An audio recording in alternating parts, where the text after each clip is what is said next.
Okay, so what happened there, Ryan?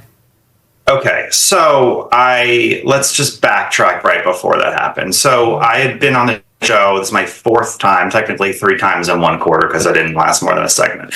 The producers had changed the entire script or most of the script right before the show, and I was really irritated because rather than doing a segment on foreign policy and on inflation, we were doing multiple segments on this. So I went in very irritated and in the wrong mood, truly. Before even this clip played, they played like 2.5 minutes of the Madison Square Garden speeches, and the woman to my right, Ashley Allison, who has been extremely rude to me in the past on the network, was making comments, oh, white man humor, this is white man humor, this is white man humor, repeatedly. No one said, hey, Ashley, cut it out. Then we go into the segment, and when he said Nazis, he looked directly at me and the former Congressman, Scott Taylor, who is also a Republican. He wasn't talking about just people at the rally. He was talking about us. And then, I did not really know a lot of Mehdi Hasan previous to being on the show. I've never tweeted about him. I've never talked about him. But then he said that I had called him an anti-Semite. Now, I know his history because of like the 24 hours or 48 hours beforehand that I Googled him. And he has said vicious things about a lot of people, especially Jews, especially Israel. For him to sit there and say someone else who's got Jews in his family, who was the most pro-Israel president of our lifetime, say he is Joseph Goebbels, the hypocrisy overwhelmed me. It just literally overwhelmed me. He was not cracked down for calling us Nazis, not cracked down for accusing me of calling him an anti-Semite, which I never did. I literally never did. And it was just, I don't know, I just had enough. And I was just like, you know what, I'm making a snide joke. I don't care. At the point afterwards, Abby was like, Ryan, calm it down. I don't think you could hear over talking. So I was like, all right, I'll apologize. I'll settle everything down. I did not say I hope there was violence against him. I did not wish him death. He was completely making it up. Segment ends. He storms off. Abby was really quiet. Abby was like, is he leaving? Ashley was like, I think Ryan should leave. I texted the producers. Abby asked me to step out. I said, okay, sorry, didn't mean to get you in any trouble with any overheads. Being professional, said that to the producer and to the talent person at CNN, said, it was just a heat of the moment. And they said, we understand, it's just like not right for the segment.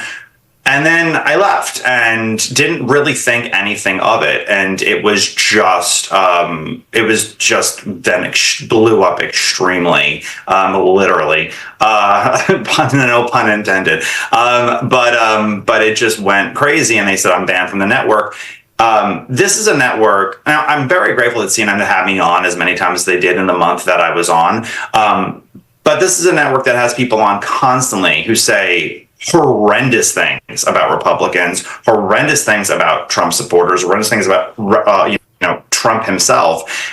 Never disciplined. And it was the immense double standards that no conservative can really live by unless they are a self-hating conservative who's going to sit there and tell them all the time why I hate. Unless you're Adam Kinzinger, you can't survive in that environment. So I kind of always knew that my time there was ending. I actually thought I would be kicked off the show at the last segment because it was a segment with Brian Stelter on Accuracy in the Media, and I was just going to sit there and tell Brian on air, you need to apologize for lying repeatedly on this network about Russiagate, about COVID, about Stormy Daniels' lawyer that you had on, I was going to sit there and have a moment and say, no, you're being lied to on this network constantly because they care about a narrative. And I was like, this will be my last episode, but I'm only in till the election, so go big or go home. They're never going to have that. Well, that never happened. I thought you were referring to the one where you challenged them about the Ferguson effect and that no one knew what the hell that was. Happened a week before. Did you have the thing with Brian Stelter? No, I was kicked off before the show, before I could have that moment. But that was my planned exit on the show. I know. That would have been better. I know. And I literally, it was just a snide remark that I said, but that was my third. Okay, but wait, I want to go through it though, because I do want to go through it, because I do understand CNN has very, very high standards and they don't allow incendiary rhetoric on their show. So we tried to look through the CNN annals just to find if there were any examples. I don't know, Ryan. I feel like there might have been a double standard. Yeah, and none of that, those things got covered in the New York Times and the Washington Post. Kamala Harris's team sent out memos about my appearance with my comment because I had formerly worked for Senator J.D. Vance when his campaign in 2022. The amount of negative coverage I got was so overwhelming, so one-sided, because here's the thing that you, like, to your viewers who don't ever have experience in cable news, here's how cable news like really works. You get a memo, and sometimes, as in the case of this show, sometimes as little as 30 minutes before airtime, saying this is what you're talking about. And you could have no experience in that type of conversation whatsoever. So in 30 minutes, you have to learn about the subject, think about what people are going to sit there and say, think about how you're going to control the narrative, because with liberals, you cannot let liberals control a conversation, because that you always have to control the conversation when debating liberals. You have to know all that. So when you sit there and watch cable news enough and you say, how is this person talking about this issue? It's because they got booked and just they happen to get pegged with this issue.